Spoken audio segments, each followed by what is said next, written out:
Bienvenidos todos los hermanos que ya están con nosotros para participar de la programación del año 20. Nos encontramos desde la ciudad de Las Arenas, en Puerto Armuelles, Panamá.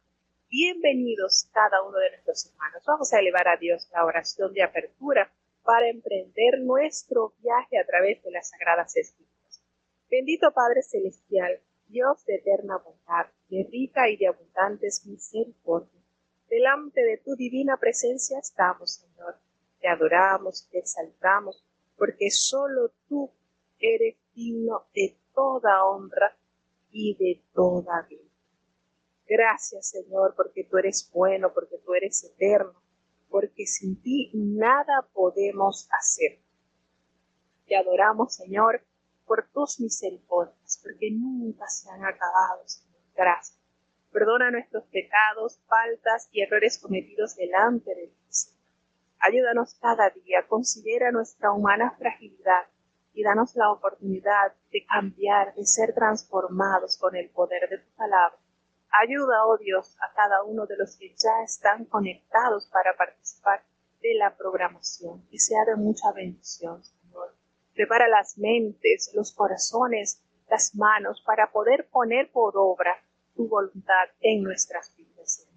Ayuda, oh Dios, guarda a los niños, Padre bueno, que ellos puedan crecer amando tu palabra, que ellos puedan sentir esa gran responsabilidad de crecer cuidando de hacer tu voluntad.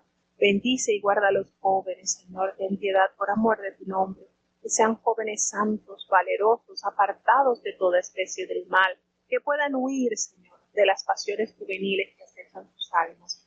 Los adultos, delante de tu presencia estamos, Señor. Ayúdanos en nuestras responsabilidades, en nuestros compromisos. Permite, oh Dios, que los hermanos que pasan por dificultades, Señor, tanto en el hogar, problemas económicos, problemas de salud, Señor, hasta ellos, tu brazo fuerte los sostiene, Señor. Porque sin ti nada podemos hacer, Padre bueno. Tú eres el dador de toda buena dádiva y de todo don perfecto. Ayúdanos, Señor. Socorre a aquellos que están necesitando de tu auxilio divino. Ten piedad, te pedimos por los matrimonios, Señor. Muchos han sido destruidos por el enemigo, pero tu palabra puede hacer que de esos huesos secos surjan vida. Señor, tú tienes el poder. Confiamos en ti, porque tú eres bueno, porque tu voluntad es la santificación en el hombre. Y cada uno debe tener su paso en santificación y honor. Señor, que puedan ser restaurados en tu nombre.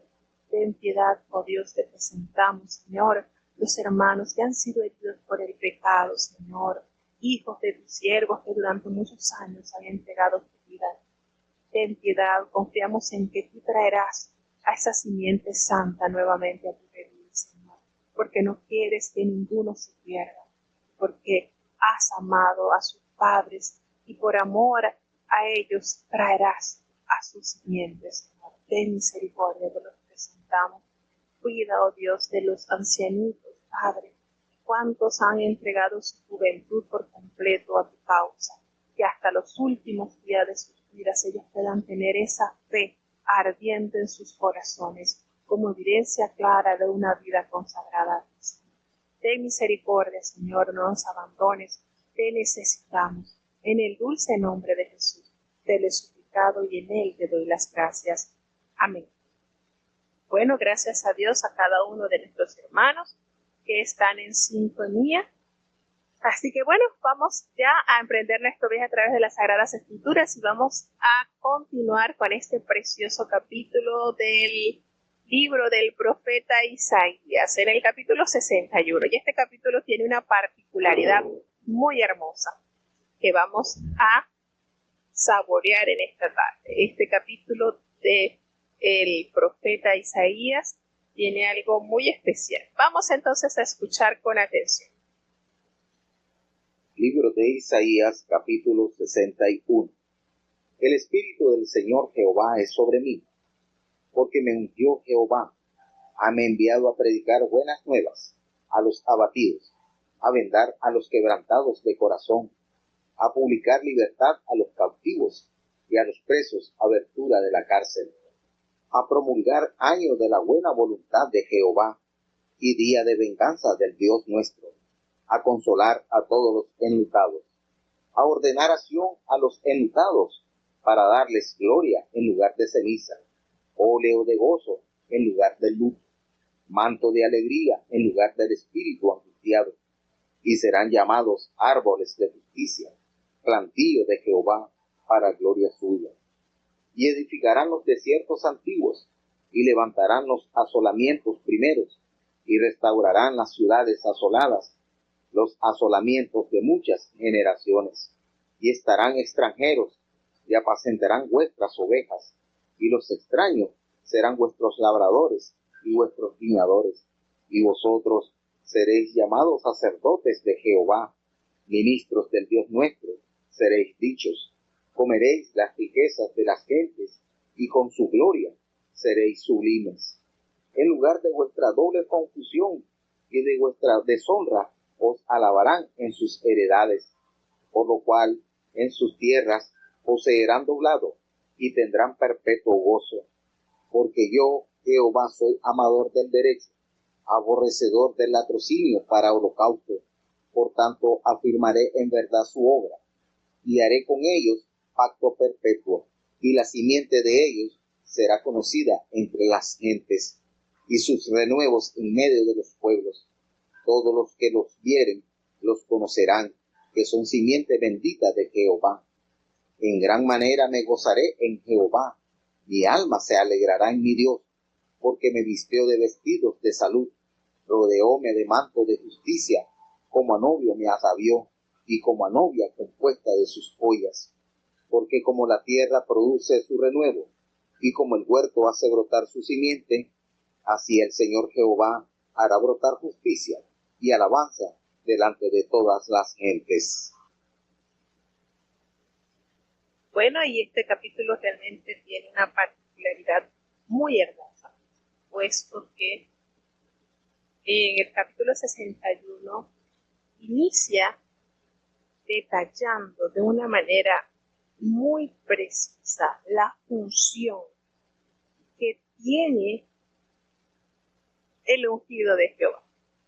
Y yo recuerdo una oportunidad que escuchaba en el año 2000 en Venezuela. Se participó del Concilio Superior, la reunión del Concilio Superior que se celebró en Venezuela. Todos los obispos asistieron a Venezuela, que era la sede de esa reunión. Y bueno, recuerdo que eso fue un evento sumamente maravilloso, que se pudo disfrutar allá. Yo recuerdo que escuchaba hablar al obispo Buenaventura Dices, que les recomendaba a los nuevos creyentes que se enfocaran en la lectura del Nuevo Testamento, porque el que leía el Nuevo Testamento ya estaba avanzando en el Antiguo Testamento, porque el Nuevo Testamento era el cumplimiento de las promesas que se habían dado en el Antiguo Pacto.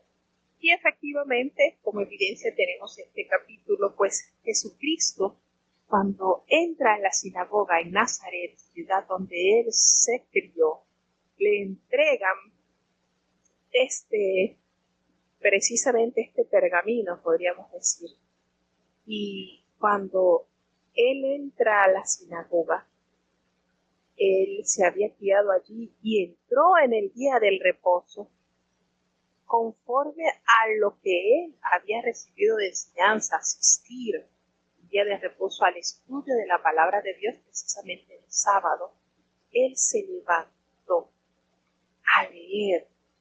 Y esto no se le permitía a cualquier persona, la lectura de la palabra de Jehová. Y se le entregó precisamente el libro del profeta Isaías. Y abrió el libro y halló el lugar donde estaba escrito esta porción, con la que se inicia el capítulo 61 del libro del profeta Isaías. Y él lee: el Espíritu del Señor está sobre mí, por cuanto me ha ungido para dar buenas nuevas a los pobres. Me ha enviado a sanar a los quebrantados de corazón, a pregonar libertad a los cautivos, vista a los ciegos, para poner en libertad a los oprimidos, a predicar el año agradable del Señor.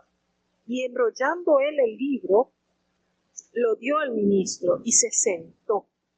y allí los ojos todos estuvieron puestos sobre él. Estaban fijos para escuchar la explicación de él. Y comenzó a decirles: hoy se ha cumplido esta escritura delante de vosotros. Imagínense, es lo que hacía recordatorio de lo que había mencionado el obispo Ventura. Precisamente la evidencia de todas las promesas que se dieron en el Antiguo Testamento están cumplidas en el Nuevo Testamento.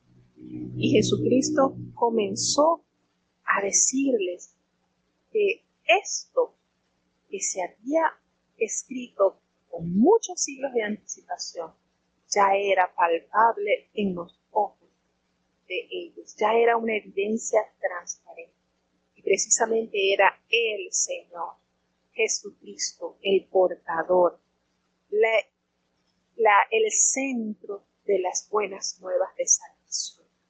Entonces, ¿cómo dudar de lo que Dios ha planificado para el bienestar de la humanidad si en Cristo se materializó esa promesa de redención que Jehová dio a la humanidad caída?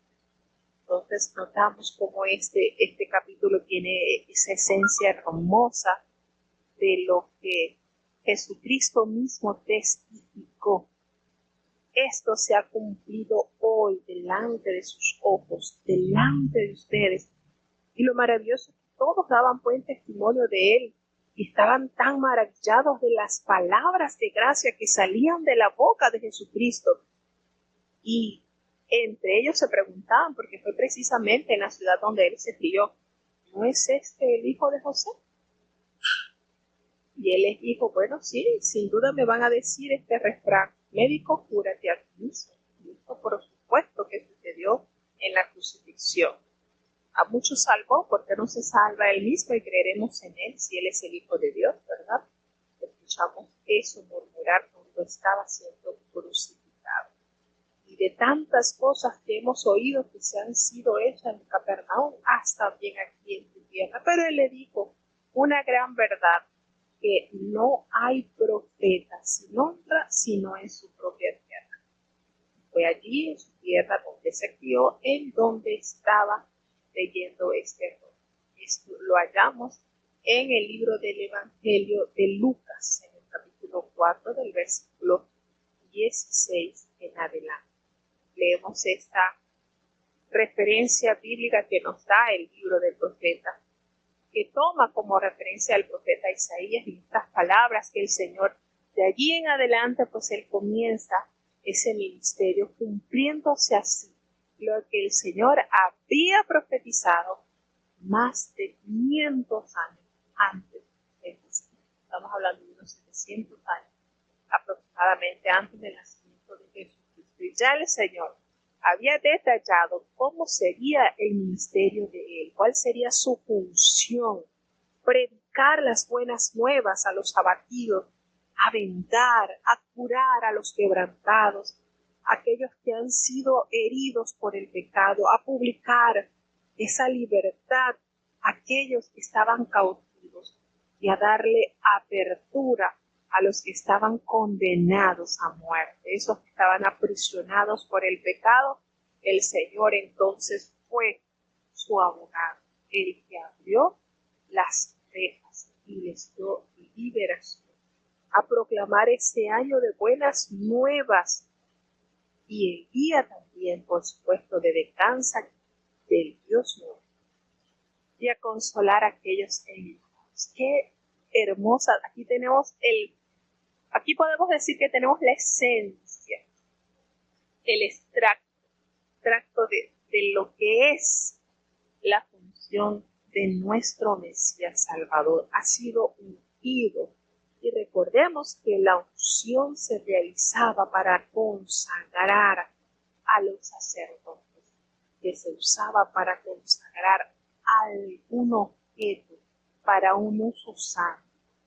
Recordemos que cuando Jacob iba huyendo de su hermano Esaú y tuvo esa noche, esa visión, él tomó aceite y él ungió esa piedra como la señal de que allí precisamente Dios lo había visitado, Dios había hecho con él algo maravilloso. Entonces, cuando nos habla de esta unción, el Espíritu de Dios está sobre mí porque me ungió. Es decir, eso que se usaba para frotar, para untar con aceite santificado a las personas, para consagrarlas para un uso especial, un uso particular, era dado a los sacerdotes, a los reyes, cuando ellos eran instalados en las funciones por las cuales Dios les había llamado.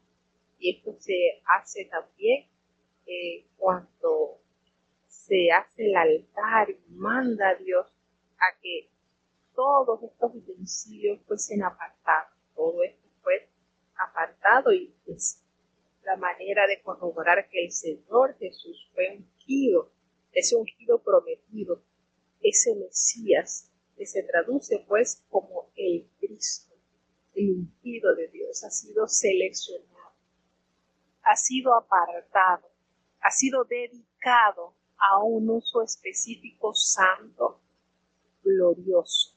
Así de maravilloso es nuestro Dios. Entonces Jesús citó este versículo, el versículo 1 y 2, precisamente allí en el lugar donde nació, en la sinagoga en Nazaret, y él afirmó que allí se estaba cumpliendo ante sus ojos esta promesa dada de Dios.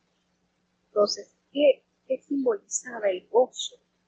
De que el reino del Mesías prometido ya se estaba iniciando, ya estaba cumplido. Aquí estamos ya para corroborar la promesa que Dios, por boca de sus profetas, había dado.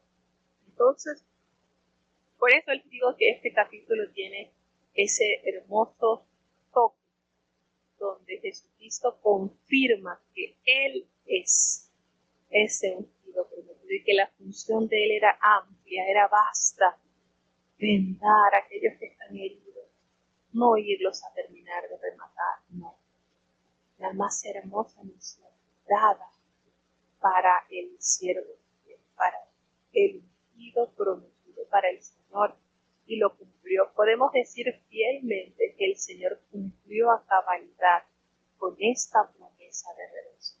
Qué buenas nuevas de salvación, qué hermoso el sentir de que Dios obró de una manera gloriosa y majestuosa por medio de su Hijo.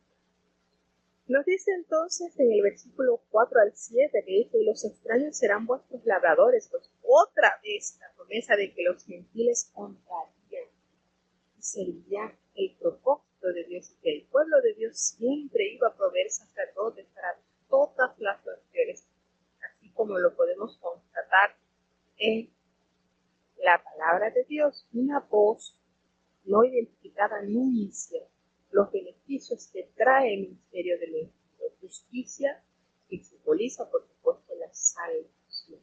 En gran manera me gozaré en Jehová, mi alma se alegrará en Dios, porque me vistió con vestiduras de salvación, me rodeó de manto de justicia. Imagínense esto, y como a novio me atavió, y como a novia adornada con sus frutos, porque como la tierra produce su renuevo y como el huerto hace brotar sus semillas, así Jehová el Señor hará brotar justicia y alabanza delante de todas las naciones. Entonces, cuando habla de ese glorioso manto de alabanza, esa verdad, esa manera como sugiere que la alabanza no es una prenda de vestir que ocasionalmente usamos, se nos invita literalmente a arroparnos o a cubrirnos de tal manera que no haya hendidura alguna por donde pueda penetrar los elementos sutiles. Cuando habla de ese manto de alabanza, repele y reemplaza el espíritu de pesadumbre. Su mensaje de aliento y esperanza se dirige a todos los oprimidos por la duda y el temor. Vístete de este manto. Una pieza de vestir para el invierno solo nos protege del frío cuando la utilizamos. Vistámonos con el manto de la alabanza en los momentos difíciles, así como lo dice la palabra de Dios. Y esto es, como dice un himno, fácil es cantar cuando reina la paz, pero en el dolor es mejor cantar. le da libertad en el dolor. Libertad que bíblicamente tenemos siervos fieles de Dios que en medio de la aflicción se vistieron de este manto de alabanza, se vistieron de esta prenda y no se la quitaron, las vestió con esas vestiduras de alabanza, ese manto de justicia que Dios envuelve a aquellos que se afirman en su verdad gloriosa, aquellos que han abrazado este pacto perfecto, aquellos que han entendido que si sufrimos aquí, como dice el himno, ¿verdad? También reinaremos aquí. Esto es un poquitito de gloria acá, pero en el siglo venidero será amplio y eterno. Así que hermoso capítulo que nos insta a tener en consideración todas las promesas que Dios prometió y que en su Hijo Jesucristo definitivamente se cumplió. Por eso bien lo dice el apóstol Pablo, es que no hay otro nombre dado a los hombres debajo del cielo en quien podamos ser salvos. El Señor Jesucristo cumplió a cabalidad con ese propósito que su Padre le encomendó. ¿No les parece maravilloso que Dios visitara a su pueblo a través del espíritu de la profecía y le narrara los acontecimientos, le narrase cada una de las funciones que tendría el ungido de Jehová? Es maravilloso, realmente las promesas de Dios no quedan sin cumplimiento. Seguimos avanzando entonces hacia el capítulo 72 del libro del profeta Isaías. Escuchen. Libro de Isaías, capítulo 62. Por amor de Sión no callaré, y por amor de Jerusalén no he de parar, hasta que salga como resplandor su justicia, y su salud se encienda como una antorcha. Entonces verán las gentes tu justicia, y todos los reyes tu gloria, y te será puesto un nombre nuevo, que la boca de Jehová nombrará, y serás corona de gloria en la mano de Jehová, y diadema de reino en la mano del Dios tuyo. Nunca más te llamarán desamparada, ni tu tierra se dirá más asolamiento, sino que serás llamada Exibá, y tu tierra Beulá, porque el amor de Jehová será en ti, y tu tierra será casada. Pues como el mancebo se casa con la virgen, se casarán contigo tus hijos, y como el gozo del esposo con la esposa, así se gozará contigo el Dios tuyo. Sobre tus muros, oh Jerusalén, he puesto guardas, todo el día y toda la noche, no callarán jamás.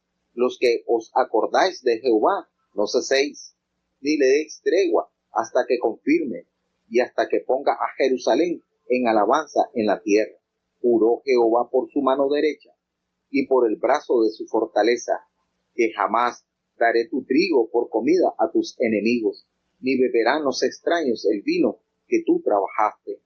Mas lo que lo allegaron lo comerán, y alabarán a Jehová, y los que lo cogieron lo beberán en los atrios de mi santuario. Pasad, pasad por las puertas, barred el camino al pueblo, allanad la calzada, quitad las piedras, alzad pendón a los pueblos. He aquí que Jehová hizo oír hasta lo último de la tierra. Decid a la hija de Sión, he aquí viene tu Salvador, he aquí su recompensa con él, y delante de él su obra. Y llamarles han pueblo santo, redimidos de Jehová, y a ti te llamarán ciudad buscada, no desamparada.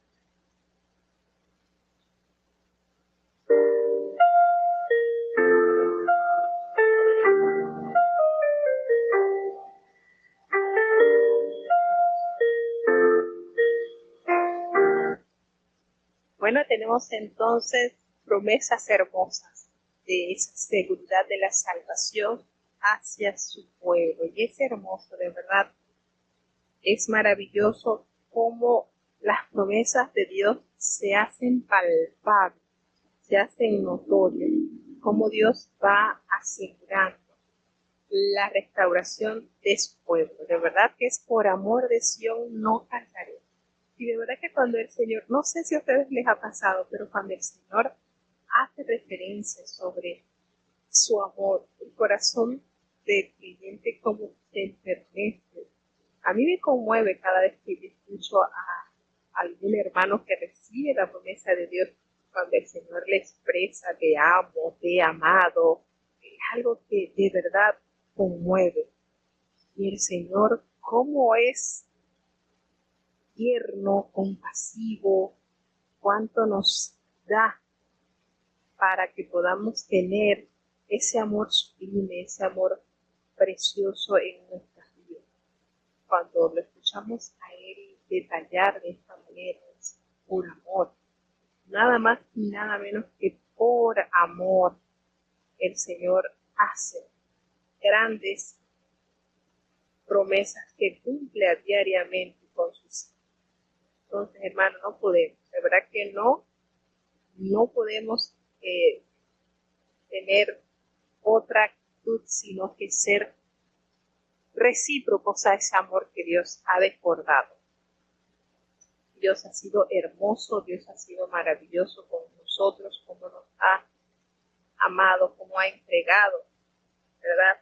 Esas promesas. Nos dice en el capítulo 62, cuando hace la referencia a la restauración de Sión, pues continúa ese plan de Dios para restaurar a su pueblo. Dios quiere mantener a su pueblo a salvo. Y por supuesto, esto hace entender que su pueblo debía estar acordándose del Señor, no dando tregua, sino que ponga por alabanza en la tierra. Miren todas las demandas de este capítulo, como el Señor va describiendo, de esta manera como el Señor clasifica también a Sion como la ciudad deseada y no desamparada. El pueblo de Dios desamparado durante la cautividad, por supuesto, pero el Señor promete redimirlo. Volvemos al caso. Todas estas situaciones que el Señor permitió que el pueblo experimentara, no fue por capricho, no fue porque Dios de repente estaba aburrido de verlo a ellos felices, no. Esto fue parte de la educación, de la disciplina que Dios permitió que su pueblo recibiera para beneficio de él. ¿Por qué decimos así? Porque el pueblo de Dios se había desviado, había perdido el blanco, había perdido el camino, las sendas antiguas las había extraviado. Y pensando ellos en su sabiduría humana, se corrompieron, imitando prácticas que realizaban las naciones vecinas y contaminaron la pureza del linaje de Dios. Es precisamente de la idolatría donde Jehová saca a Abraham y lo manda a peregrinar y hace de él una promesa maravillosa que arropó a todas las naciones, que arropa a todas las naciones, porque todo aquel que tiene fe es constituido hijo de Abraham. Lo dice la palabra de Dios y lo hemos corroborado a través de los años, como Dios se manifiesta y detalla. Dice, tú eres hija de Abraham, o tú eres hijo de Abraham, o este también es hijo de Abraham. Entonces, nótese la manera en que Dios cumple a cabalidad con la promesa que Dios le dio a este patriarca. Y a todo aquel que tiene fe, todo aquel que abraza la promesa del Señor, es constituido hijo de Abraham. Entonces aquí el Señor, retomando ese pacto con Dios, no quiere decir que lo había abandonado, no, porque parte del castigo por el cual pasó el pueblo también era parte del pacto de Dios. Parte del pacto de Dios también era resultado. Ese castigo era una evidencia al pueblo de Jehová que Jehová existe y demandaba de él fidelidad. Y también a la vez era una evidencia a las naciones vecinas. Después de haber sido una ciudad tan hermosa, después de haber sido una ciudad tan esplendorosa, quedar ahora en ruinas, como evidencia también de que el Dios de Israel se había enojado con ellos por sus constantes infidelidades, hablando a otro Dios. Entonces el Señor verá de una manera especial, le dice nuevamente que verán las gentes tu justicia y todos los reyes tu gloria, y te será puesto un nombre nuevo, por la boca de Jehová lo nombrará. Entonces dice las promesas que el Señor le da a su pueblo, las promesas que el Señor da a su pueblo, nos dice que nunca más te llamarán desamparado. Porque bueno, precisamente la evidencia de ese castigo terrible, de haberlos sacado de allí, de haberlos llevado en cautiverio a otra nación. Y eso era lo que se detectaba, la nación había sido desamparada por su Dios. Una evidencia de que Dios se había enardecido con ellos y estaba desamparada. Entonces, no, nunca más te van a decir desamparada, ni más te van a decir desolada. No, al contrario, vas a tener un nombre especial, porque el amor de Jehová estará contigo. Tú serás así como desposada. Tú estarás así como el joven que se desposa con la virgen, que se desposarán contigo tus hijos, así, con ese gozo del esposo, con la esposa, así se gozará contigo el Señor, el Dios tuyo. Y precisamente haciendo la relación de lo que se vive en el amor cuando se van a casar los jóvenes, ¿verdad? Es un cuidado maravilloso, es un idilio completo. Bueno, de esa manera el Señor promete que restauraría a su pueblo. Iban a estar de amores. Y esos muros que habían sido devastados, ellos volverían, ¿verdad? Porque el Señor se ha acordado de ellos. Entonces, cuando habla de acordarse, de retener los pensamientos que había dado hacia ellos, esa aprobación, ese reconocimiento, ese trato relevante que había hecho sobre un tratado, sobre un acuerdo. Entonces el Señor promete darle una restauración plena a la nación, de tal manera que el Señor vuelve a decirle en el versículo 12 que le llamarán pueblo santo. Miren la principal característica que el Señor demanda de su pueblo. Fíjense que es la primera característica.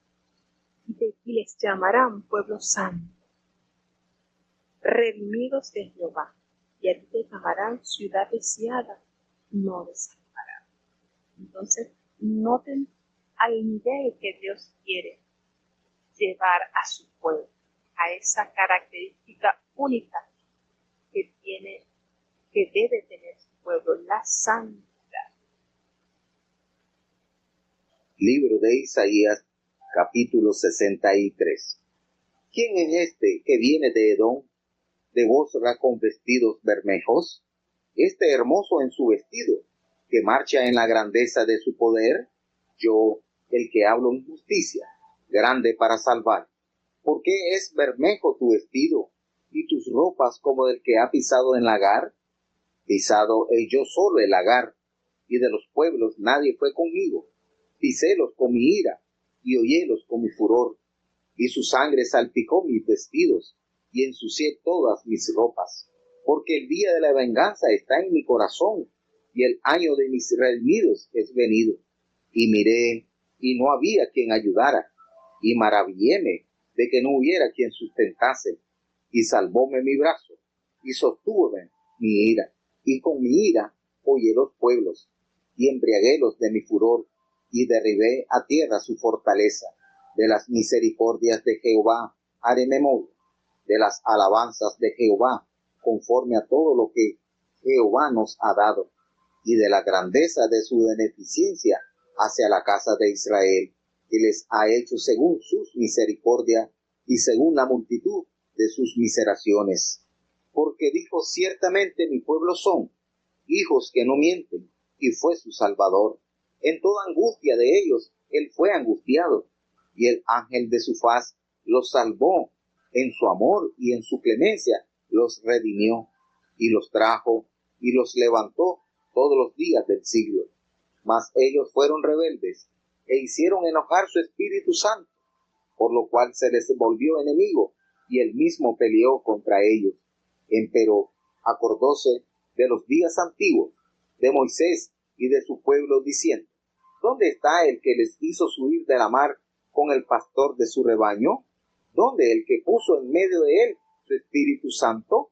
El que los guió por la diestra de Moisés con el brazo de su gloria, el que rompió las aguas delante de ellos, haciéndose así nombre perpetuo, el que los condujo por los abismos como un caballo por el desierto, sin que tropezaran. El Espíritu de Jehová los pastoreó, como a una bestia que desciende al valle. Así pastoreaste tu pueblo, para hacerte nombre glorioso. Mira desde el cielo y contempla desde la morada de tu santidad y de tu gloria. ¿Dónde está tu celo y tu fortaleza? La conmoción de tus entrañas y de tus miseraciones para conmigo. ¿Hanse estrechado? Tú empero eres nuestro Padre. Si bien Abraham nos ignora e Israel no nos conoce, tú, oh Jehová, eres nuestro Padre, nuestro Redentor, perpetuo es tu nombre. ¿Por qué, oh Jehová, nos has hecho errar de tus caminos y endureciste nuestro corazón a tu temor? Vuélvete por amor de tu siervo, por las tribus de tu heredad. Por poco tiempo lo poseyó el pueblo de tu santidad. Nuestros enemigos han hollado tu santuario. Hemos venido a ser como aquellos de quienes nunca te enseñoreaste, sobre los cuales nunca fue llamado tu nombre. Tenemos entonces este capítulo 73. Jehová es juicio y salvación. Esto es una cosa de un contraste, ¿verdad? Cómo el Señor tiene amor, pero a la vez es justo. ¿Cómo explicar esto? Cómo es misericordioso, pero también es justo. Cómo el Señor logra entretejer estas dos cualidades. De verdad que es un poco confuso, porque si decimos, pero es justo, darle justicia es darle a cada quien lo que se merece. Sin embargo, la misericordia es no darle lo que se merece. Entonces, una cosa que cómo explicar la justicia y la misericordia del Señor. Cómo entender que Dios tiene el poder, la veracidad para poder amar, pero a la vez también corregir. Entonces, wow. Y bueno, aquí el profeta Isaías nos eleva a Dios en estas memorias, porque recuerda las misericordias de Dios. Y esto, hermano, esto que se encuentra en este capítulo debe ser en nosotros un ejercicio diario. Y les digo esto porque en situaciones muchas veces difíciles que nos toca pasar, nadie está exento de pasar por situaciones difíciles, nadie. Una de las cosas que nos ayuda a poder, si queremos decir, flotar en medio del mar de la adversidad, es recordar lo que Dios ha hecho, lo que Dios hace y lo que Dios hará en nosotros. Entonces, esto que nos detalla este capítulo es de suma relevancia.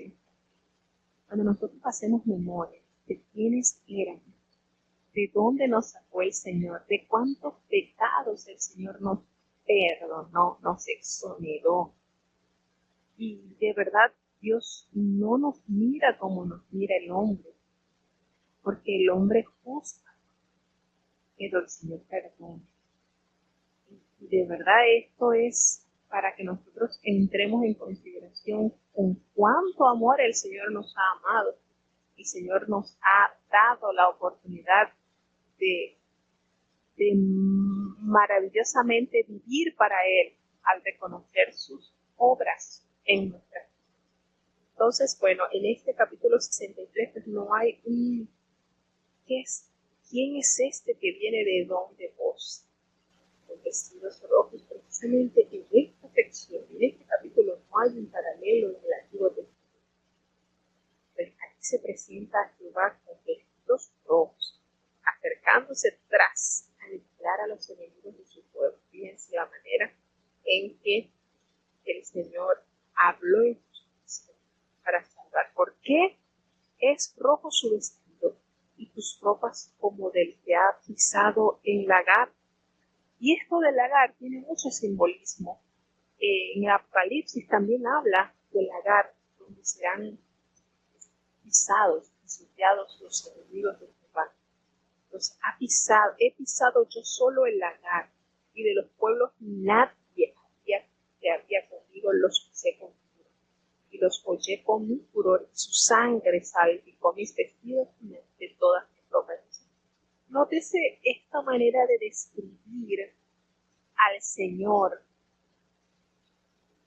después de haberle dado el justo pago a los enemigos. Esos vestidos rojos eran sencillamente la evidencia del castigo que habían recibido los enemigos de su pueblo. Entonces, aquí se puede ver cómo es la ira de Jehová a tal punto cuando dice, los he pisado yo solo he pisado el lagar. No ha necesitado ayuda de nadie. El Señor obrará y aplicará la justicia con su poder. Entonces, esto también, vuelvo y digo, esto también tiene muchas referencias sobre el lagar. En Apocalipsis nos hace mención también. Recordemos que el lagar es ese lugar pues, donde se pisan las uvas para producir, para sacar de ellas el jugo. Esa uva queda totalmente desfigurada y se extrae el jugo. Nos dice en Edom, que recordemos que Edom era hermano de Jacob, el territorio que estaba al sureste del Mar Muerto y que había sido habitado por los descendientes de Esaú, y el nombre Edom precisamente significa rojo. Bosra es una ciudad de Edom y el nombre significa vendimia. Tienen entonces bastante coherencia los nombres de esta, tanto de la nación como del lugar. Lagar, acuérdense que es un juego de palabras que se apoya pues en el significado del término que precisamente significa postra, que es el vino. Y hace aseveración de ese día de la venganza. Y muchas personas pues consideran que lo que se ha anunciado por muchos años, que el día del Señor está cercano y que hay que estar a cuenta con Dios, lo toman como que algo que nunca sucederá, o quizás está en nuestra imaginación, o consideran que la palabra de Dios, que la Biblia es un cuento de hadas. No es así, hermano. Dios está demostrando por medio de la naturaleza, por medio de la palabra de Dios, cuánto amor ha tenido con la humanidad. Pero también esto que nos está acercando aquí en este capítulo sobre el día del furor de Jehová está cercano.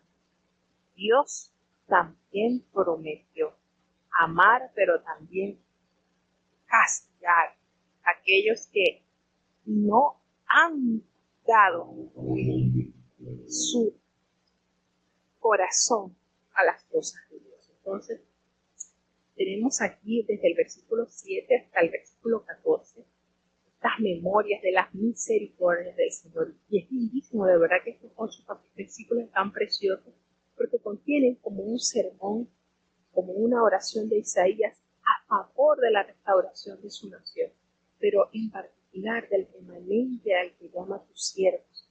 Bueno, se basa en la memoria de los hechos de Dios durante el éxodo del pueblo hebreo.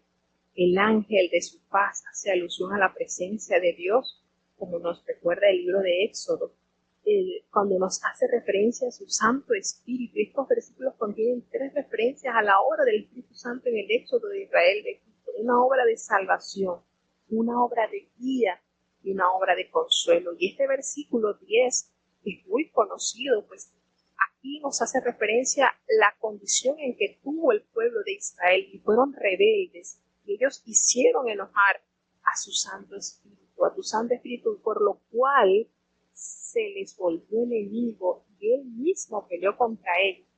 Y esto nos debe alertar, porque nosotros no somos mejores que los israelitas, y que en un momento determinado de nuestra conducta seamos rebeldes a la voz del Señor, y lejos entonces del Señor. su Espíritu Santo de guiarnos se vuelva contra nosotros. Y esto no está alejado de que pueda suceder si nosotros, al igual que los israelitas, persistimos en la rebeldía y en la desobediencia. Dios tenga compasión de nosotros y nos permita mantener un corazón dócil y sencillo, porque precisamente el Señor habita en el humilde, allí, habita en el quebrantado de espíritu, allí hace su morada el Señor, como lo cantaba en este himno y como hace referencia en el capítulo 57, versículo 15, como el Señor habita en las alturas, pero a la vez también habita en el humilde, habita en el corazón del quebrantado de espíritu. Entonces, cuando se encuentra estas huellas de rebeldía en el corazón del hombre, el Espíritu de Dios batalla contra él. Entonces, es de suma relevancia considerar la posición que en nosotros debe existir, humildad, sencillez y elevarnos a Dios con una sincera oración de arrepentimiento. ¿Por qué nos dejaste la pregunta, ¿por qué nos has hecho eso? De nuevo.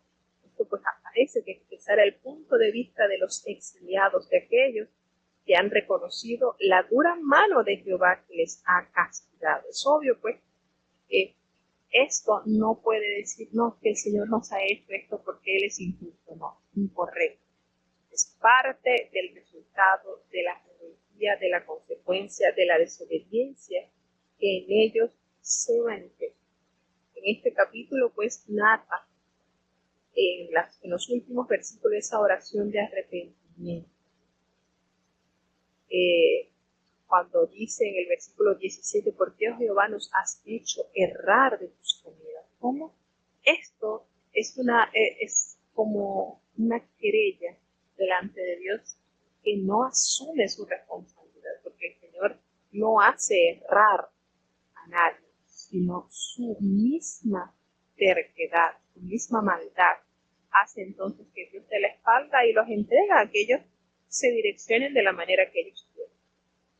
Sin embargo, Dios en su amor y en su misericordia sigue siendo ese redentor de repente, y así el Señor se ha manifestado por medio de su Hijo. Jehová, eres nuestro Padre, nuestro Redentor, perpetuo ese es tu. Entonces Dios en su amor, en su misericordia, dice, por poco tiempo lo poseyó tu santo pueblo, nuestros enemigos han hollado tu santuario. Y sí, efectivamente, los enemigos de Israel destruyeron toda la grandeza y la majestad con la cual se había vestido su pueblo. Pero esto, volvemos y recordamos, como consecuencia de la desobediencia y de la terrible situación que hubo en el medio del pueblo. Así que Dios, en su amor y en su misericordia, promete restaurarlo y lo hará, porque el Señor, una de las evidencias más claras de nuestra fe es la existencia del pueblo de Israel. Y bueno, de esta manera terminamos entonces con los 3 capítulos del día de hoy. Vamos a tener entonces la oración de cierre. Querido Padre Celestial, Dios de eterna bondad, de rica y de abundantes misericordias, ante tu divina presencia estamos. Te adoramos, te exaltamos, porque solo tú eres digno de toda honra y de toda gloria. Señor, ¿a quién iremos? ¿A dónde iremos? Solamente en ti hay palabras de vida eterna. Ayúdanos cada día que nuestras mentes, nuestras manos, nuestros corazones estén dispuestos a amar y a obedecer. Perdona nuestros pecados, faltas, errores cometidos delante de ti. Ayúdanos a cambiar por amor de tu nombre. Ten piedad, oh Dios. Gracias te damos por esta oportunidad que nos has concedido una vez más, estar compartiendo de tus palabras, la lectura diaria de tus palabras que alimenta nuestras almas y aumenta nuestra fe. Porque la fe viene entre el oír, y el oír tus palabras. Ayuda, ten piedad para nosotros. Te presentamos, Señor, cada oyente que ha estado conectado desde los distintos países, los niños, frágiles, delicados, Señor, cuídalos por amor de tu nombre, protégelos de todo peso del mal, ayúdalos a crecer fuertes en ti, que su fe vaya creciendo en estatura, así como ellos crecen, Señor. Ten piedad, te presentamos los jovencitos, padres, este remanente de jóvenes que puedan ser santos, apartados de toda especie de mal, que huyan, Señor, de las pasiones juveniles que acechan tus almas. Por amor de tu nombre, cuídanos. Ten piedad, te pedimos, de los adultos con distintas responsabilidades y compromisos, pero que sea tu Espíritu Santo quien nos guíe en todo tiempo. Ayúdanos por amor, porque solamente en ti podemos hacer las cosas, los compromisos que sean adquiridos, porque sin ti nada podemos hacer. Padre bueno, los matrimonios delante de ti están. Cuídanos, ayuda, fortalece, Señor.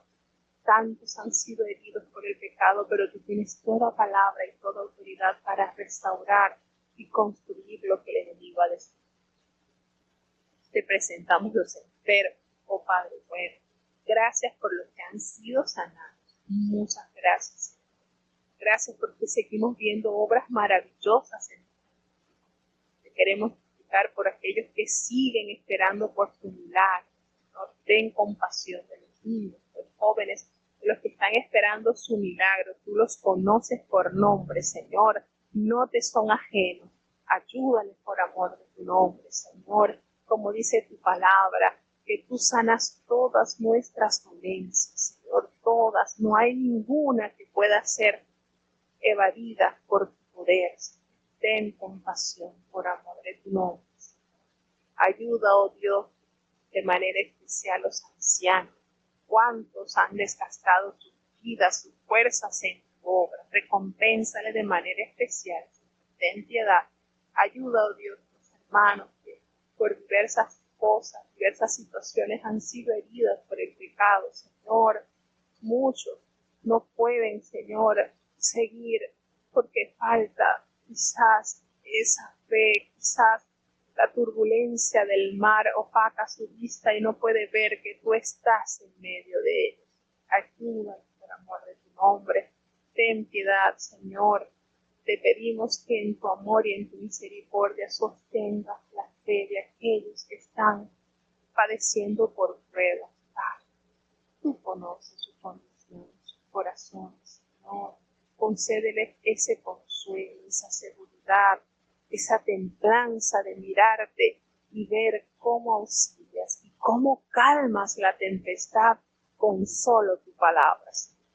Gracias por todas las bondades que nos has dado. Ayúdanos cada día a vivir para ti y en ti. No nos abandones en necesidad. En el dulce nombre de Jesús, te lo hemos suplicado y en él te doy las gracias. Y ahora te pedimos, Señor, que el bendito amor de Dios, la gracia y la paz de nuestro Señor y Salvador Jesucristo, la compañía y comunión de tu Espíritu Santo, quien es nuestro gran consolador, sea con cada uno de tus hijos, los guarde desde ahora y para siempre. Amén.